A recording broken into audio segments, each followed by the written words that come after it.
whether it be large containers or small containers, you can totally get away with doing it in small containers. But one of the common pieces of advice for living soil is to use the large containers. Why do you think that recommendation has become so popular over the years? Yield. I would say 100% yield.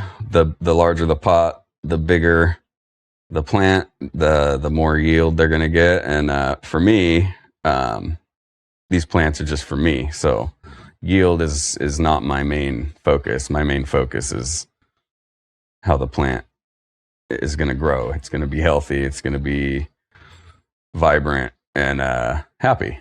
So I think a lot of people focus on that yield factor, and that's not my main focus. That's a good point on why people would say go to a bigger container. Bigger the roots, bigger the fruits type. Yep. You hear that say a lot. Yeah. I also hear people say that you can't establish a soil food web in smaller containers, which we know isn't true. You totally can. You can. Now, whether you can establish a better one in larger containers, that's a different debate. But you can totally still rely on microbes for that breakdown and the nutrient cycling in smaller containers. That is for sure. Now, you've had success growing in such smaller containers, much smaller than the general recommendation. What made you decide to go against the conventional wisdom? Space, man. It was all space. When I began living soil, I was in a 2x4 and one 2x2.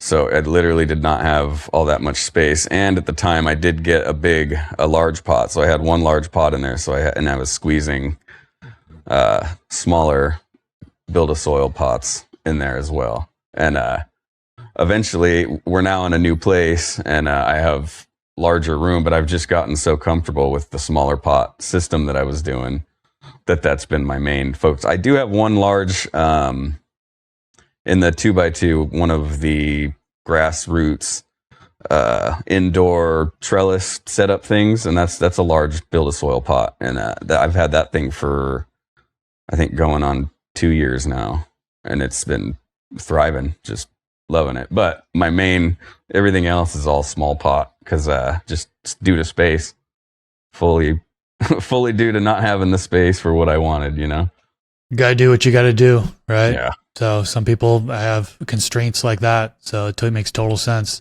Now, at what point does a container become too small for living soil, if a limit even exists? All right. So in my experience, that's tricky because I've tried 1 gallon pots with it and I haven't had success, but I also do a thing on my Instagram every once in a while where I grow in a consuming utensil, a beaker style. And I've done it and it's only like 8 inches tall, so it's not very big. And I've done it with that filled with Build-A-Soil the full way through and gotten small because of the container size and the method in which I was growing. But it ran it all the way through and it did fine. But I typically stick to 5 to 7 in the Build-A-Soil, and then anything smaller, 3 to 1, I'll do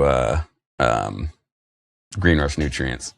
Got it. And then what challenges do smaller containers create in living soil, and how do you kind of manage them? So every plant is different, and in the smaller containers, you do have to re-amend a little bit more often.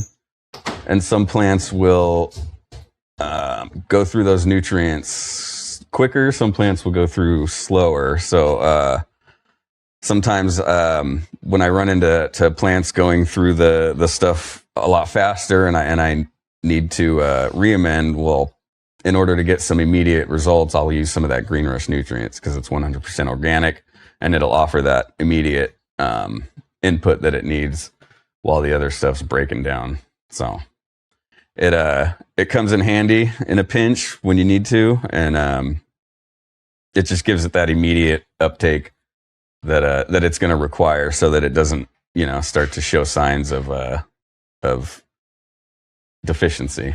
This clip is brought to you by Stash Nutrients. Use coupon code THESTASH for a discount on your order.